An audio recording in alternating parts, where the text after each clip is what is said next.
ونصلي ونسلم على رسوله الكريم أما بعد فأعوذ بالله من الشيطان الرجيم بسم الله الرحمن الرحيم وإذا لم تأتهم بآية قالوا لولا اجتبيتها قل إنما أتبع ما يوحى إلي من ربي هذا بصائر من ربكم وهدى ورحمة لقوم يؤمنون وإذا قرئ القرآن فاستمعوا له وأنصتوا لعلكم ترحمون صدق اللہ العظیم۔ گزشتہ آیات مبارکہ میں اللہ سبحانہ و تعالی نے اس بات کو نبی کریم صلی اللہ علیہ وسلم کی وساطت سے ساری انسانیت کو یہ بات سمجھائی اور ہدایت دی ہے کہ وہ تین بنیادی اصولوں کے تحت اپنی معاشرے کو وہ خوشگوار پرسکون اور امن والا بنا سکتے ہیں۔ اس لیے مسلمان جماعت کو چاہیے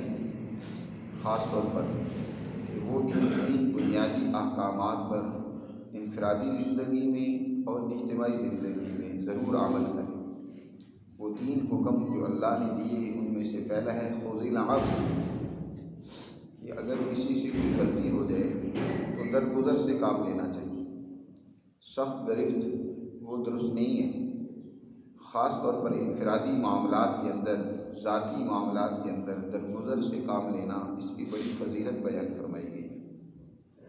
ہاں البتہ جہاں کوئی اجتماعی مسئلہ ہو، جہاں اجتماعی قانون کے نفاذ کی بات ہو، جہاں قانون کی رٹ کو قائم رکھنا ضروری ہو،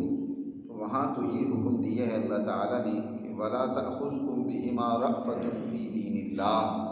اللہ کے قانون کے نفاذ میں تمہارے اندر رأفت اور نرمی پیدا نہیں ہونی چاہیے، کیونکہ اگر اللہ کا قانون وہ نافذ نہیں ہوگا، بہت ساری طبیعتیں ایسی ہوتی ہیں کہ وہ درگزر سے نہیں سمجھتی جب تک ان پر سخت گرفت نہ ہو۔ لیکن جہاں معاملہ ہو اپنا ذاتی اور انفرادی اور کسی نے کسی کے ساتھ کچھ ذاتی زیادتی کر لی ہے تو وہاں حکم یہی ہے کہ درگزر سے کام لیا جائے، خذ العفو۔ اور دوسری بات جس کا حکم دیا وہ یہ ہے کہ وأمر بالعرف، کہ لوگوں کو بھلائی اور نیکی کی بات کہتے رہو، ان کو حکم دیتے رہو۔ یہ نہیں ہے کہ مخالف کی مخالفت، دشمنی، اناد اور ضد کی بنیاد پر تم مایوس ہو جاؤ اور تم معاشرے کے اندر نیکی کے فروغ کو چھوڑ دو اور بس اپنی انفرادی نیکی میں لگ جاؤ کہ بس مجھے اپنے آپ کو ٹھیک کرنا ہے، معاشرے میں جو بگاڑ ہے اس سے مجھے کیا سروکار ہے یا مجھے کیا لینا دینا ہے، کیونکہ لوگ بات تو سنتے نہیں ہیں۔ فرمایا وأمر بالعرف، اے پیغمبر آپ نیکی کا لوگوں کو حکم کرتے رہیں۔ اور تیسری بات جو بیان فرمائی ہے کہ جو جاہل لوگ جہالت کا رویہ اختیار کریں، بات نہ مانیں، بحث و مباحثہ سے کام لیں، تو ان کے بارے میں فرمایا وَأَعْرِضْ عَنِ الْجَاهِلِينَ، کہ جاہلوں سے آپ اعراض کریں۔ یہ تین بنیادی حکم اللہ تعالیٰ نے دیے ہیں۔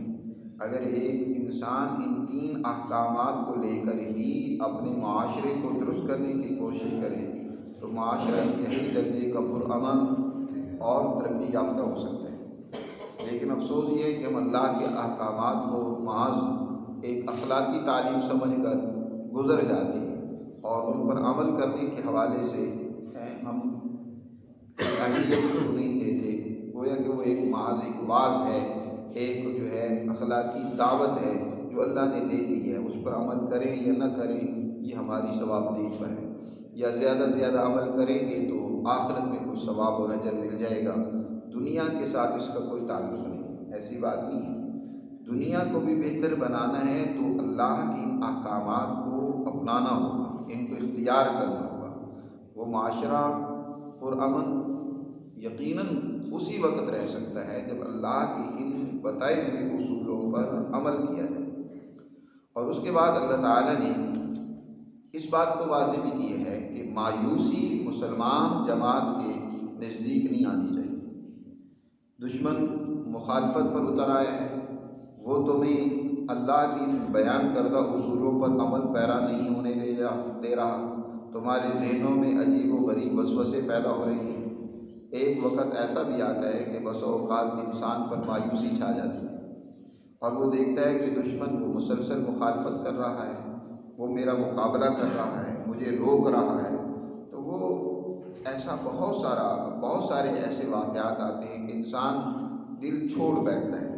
اور دل تنگ ہو کر وہ مایوس ہو جاتا ہے۔ یہ مایوسی در حقیقت شیطانی وسوسہ ہے۔ ایک سچے مسلمان اس کے لیے مایوسی نہیں ہو سکتی، اور خاص طور پر جب وہ اپنے اندر ایک تنظیم پیدا کر رہا ہو، ایک اپنے اندر تربیت کا عمل ہے اس کو فروغ دینے کی کوشش کر رہا ہو، تو مخالفین کی طرف سے مخالفت یقیناً ہوتی رہتی ہے، شیطانی وسوسے ہیں وہ آتے رہتے ہیں۔ تو قرآن مجید نے اس موقع پر اگلی آیات میں یہ بات بیان فرمائی کہ اگر تمہیں شیطانی وسوسہ، متقی جو جماعت ہوتی ہے، یقیناً ان الذین اتقوا، یعنی جو لوگ متقی ہیں، اس سے مراد مسلمان جماعت ہے جو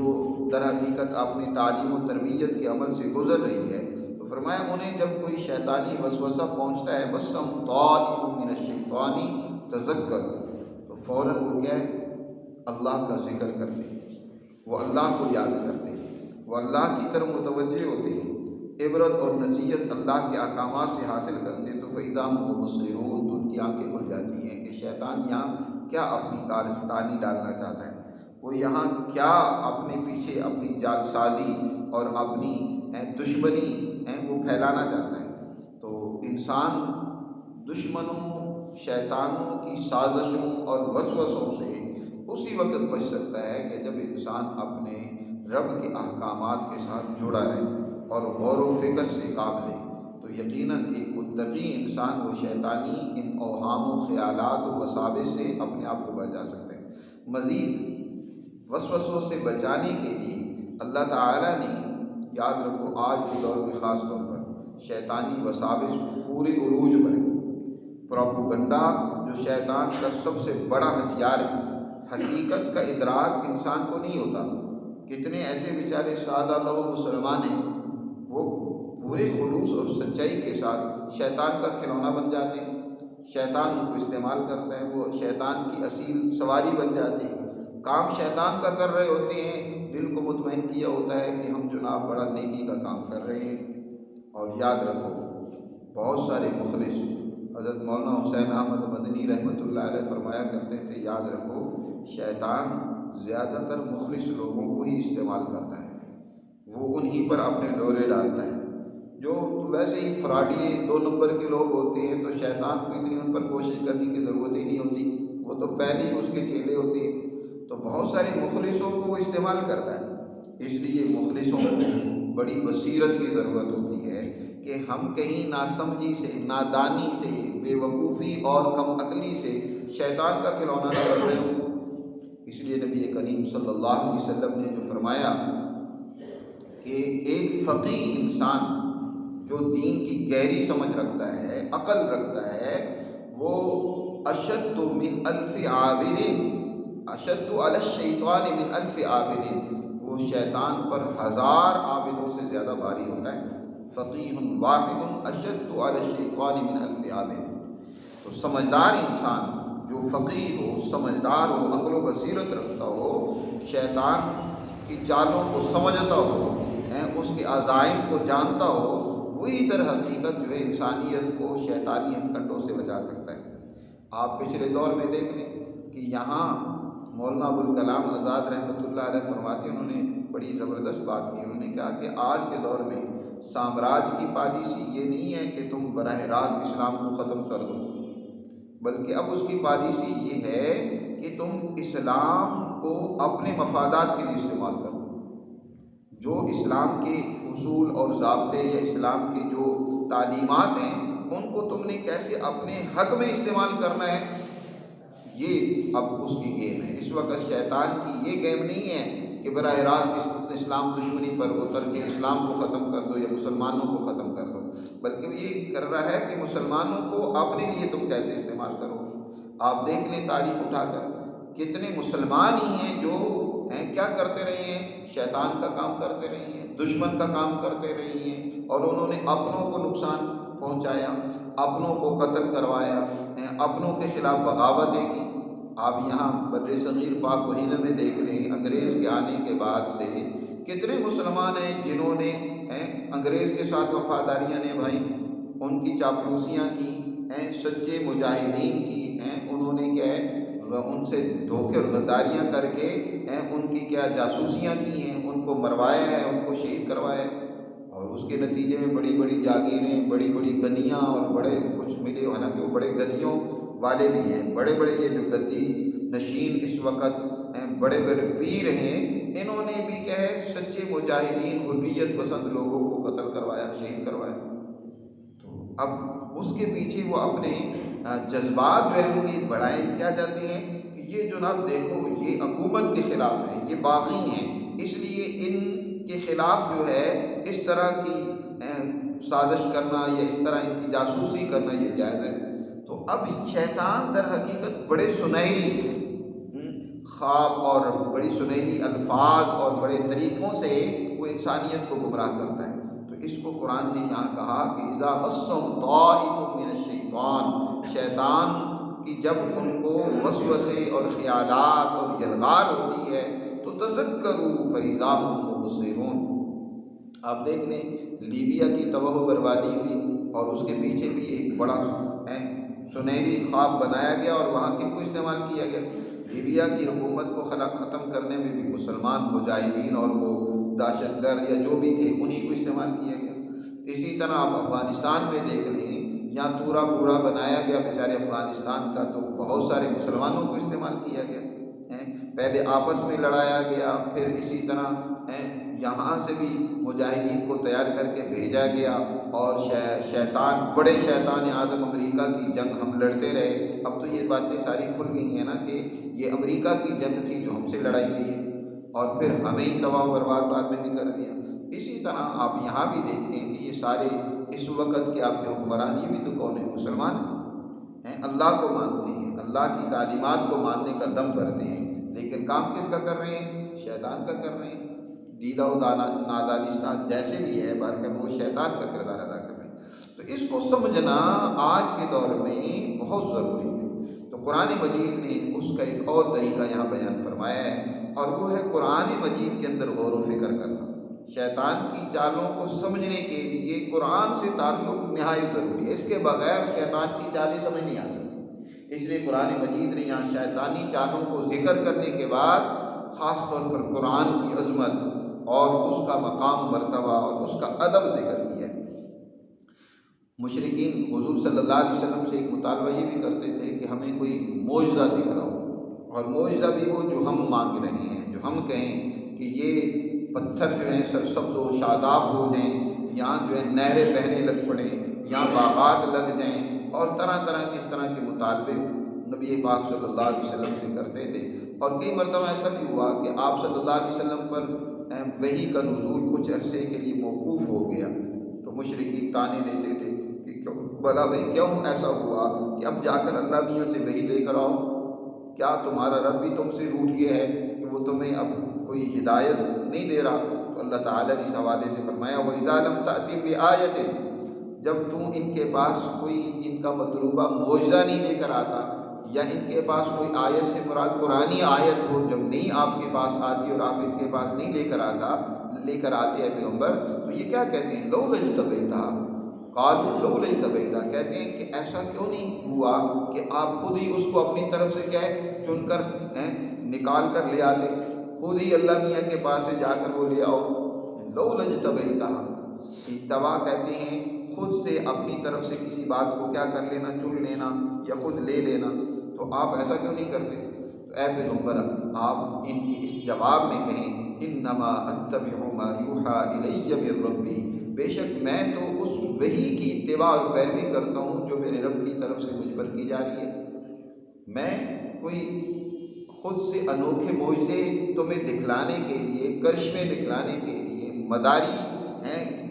تمہیں دکھانے کے لیے نہیں آیا، میں تو وحی کی تعلیم دینے کے لیے آیا ہوں، میں خود بھی اسی وحی کا پیروکار ہوں، میں اسی قرآن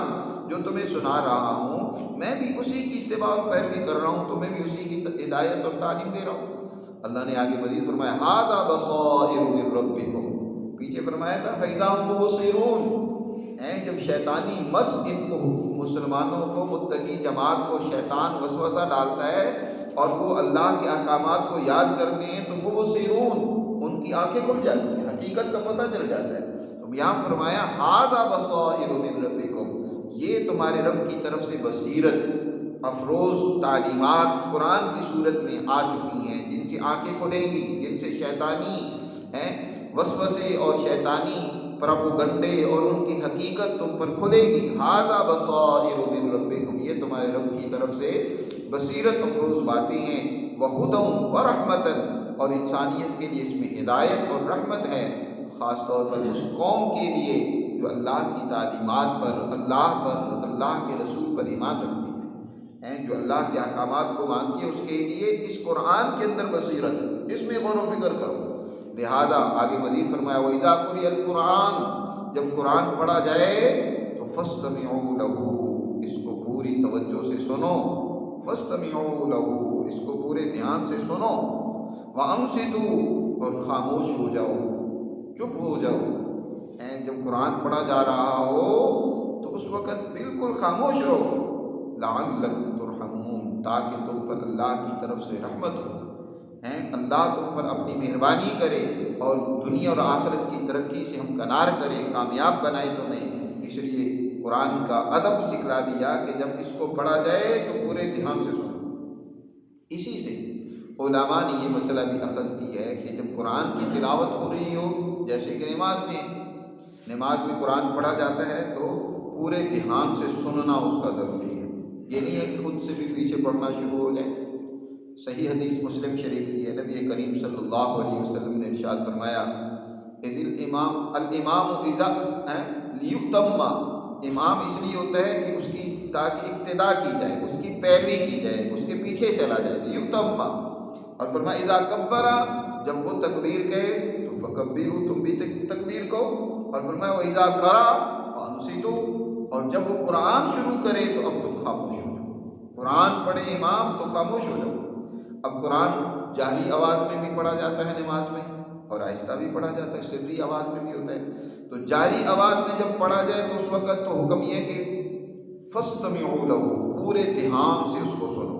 اس کو پورے دھیان سے سنو، کیا اللہ مجھے حکم دے رہا ہے، ہمیں کیا ہدایت دے رہا ہے۔ اور سری نمازوں میں جب قرآن پڑھا جا رہا ہو تو قرآن تو پڑھا جا رہا ہے، امام صاحب قرآن پڑھ رہے ہیں، یقینی بات ہے، آپ کو اس مسئلے کا علم ہے، یقین ہے کہ امام صاحب اب قرآن پڑھ رہے ہیں، تو لہٰذا اب امام صاحب کام کر رہے ہیں، قرآن کو پڑھ رہے ہیں، تو اب آپ کو سراپہ ادب بن کر فرمایا وَأَنصِتُوا، تم چپ ہو جاؤ، تم خاموش ہو جاؤ۔ پہلے حکم ہے جب جاری آواز میں تم پر آواز تمہارے کانوں میں پہنچ رہی ہے تو تم اس کو سنو کیا کہا جا رہا ہے، اور جب تم پر آواز تم تک نہیں پہنچ رہی تو خاموش ہو جاؤ، خاموشی اختیار کرو، فَأَنصِتُوا لَعَلَّكُمْ تُرْحَمُونَ، تاکہ تم پر رحم کیا جائے۔ نبی کریم صلی اللہ علیہ وسلم ایک نماز سے فارغ ہوئے تو صحابہ کی طرف مخاطب ہو کر آپ نے پوچھا کون تھا تم میں سے جو نماز میں قرآن پڑھ رہا تھا؟ صحابہ بڑے پریشان ہو گئے، ڈر گئے، ظاہر ہے ان میں سے کچھ پڑھ نہیں رہے تھے۔ تو حضور صلی اللہ علیہ وسلم نے فرمایا تبھی تو میں بھی کہہ رہا تھا کہ مالی انازع قرآن، کیا بات ہے کہ لوگ قرآن میں مجھ سے جھگڑ رہے ہیں، قرآن میں مجھ سے جھگڑا کیا جا رہا ہے، کہ یعنی قرآن پڑھنے کا حق میرا ہے، میں پڑھ رہا ہوں، اب وہ پیچھے وہ بھی پڑھ رہا ہے، اس نے بھی شروع کر رکھا ہے، تو یہ جھگڑا مجھ سے کیا جا رہا ہے کہ جو میرا حق ہے قرآن قرات امام کا حق ہے۔ پھر یہاں بعض حضرات نے سورۃ فاتحہ اور تلاوت قرآن اس کا تقسیم کی ہے، جی سورۃ فاتحہ تو امام کے پیچھے پڑھ سکتے ہیں، باقی قرآن جو ہے وہ نہیں پڑھنے کی اجازت، وہ خاموشی کی اختیار کی جائے۔ تو پہلی بات تو یہ ہے کہ سورۃ فاتحہ بھی تو قرآن ہی ہے، بلکہ قرآن کا خلاصہ ہے، لب لباب ہے، اور یہ قرآن ہے،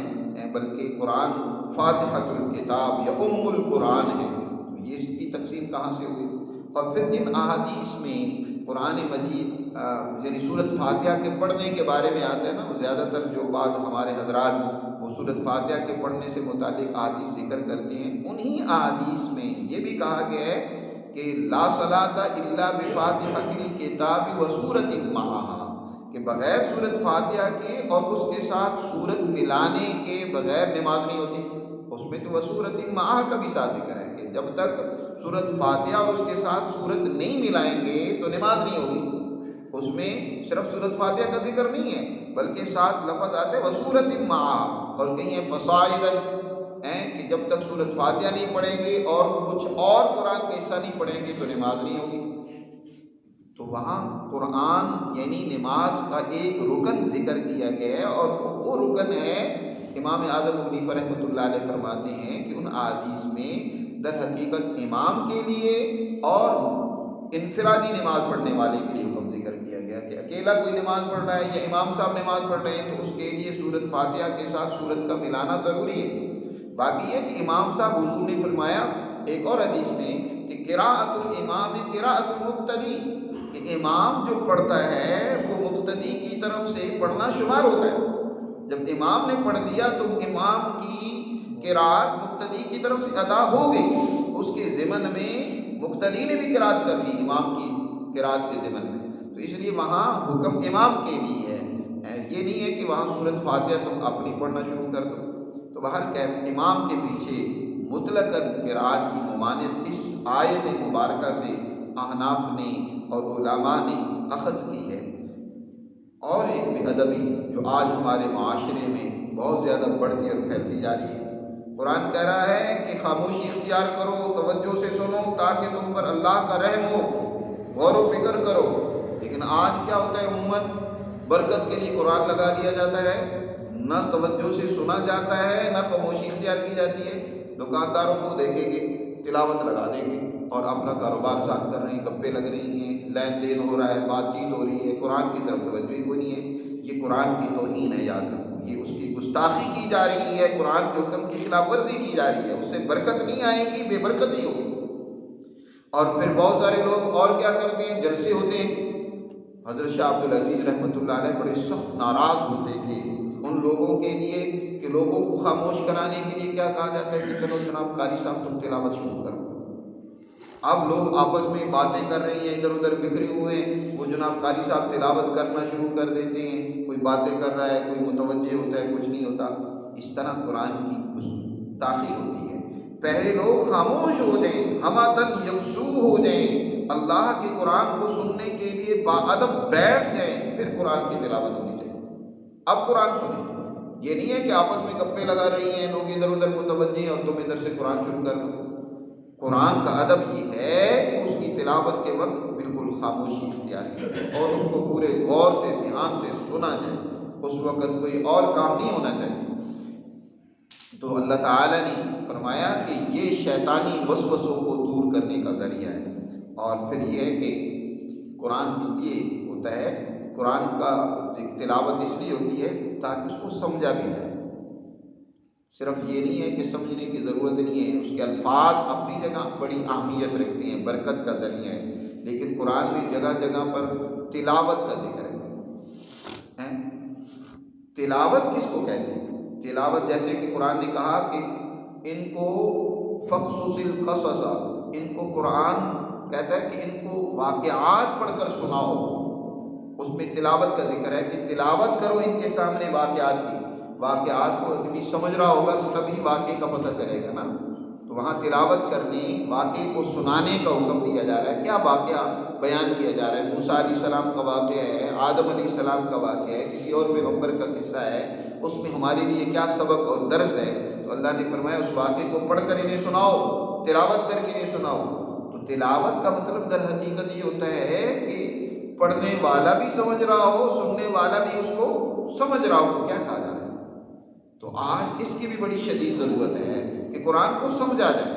ہمارے معاشرے میں اس سے بھی بڑی غفلت اور بے پرواہی ہے۔ کتنی مساجد ہیں جہاں درس قرآن ہوتا ہو، کوئی درس قرآن نہیں، قرآن سمجھانے کا رواج ہی ختم ہو گیا،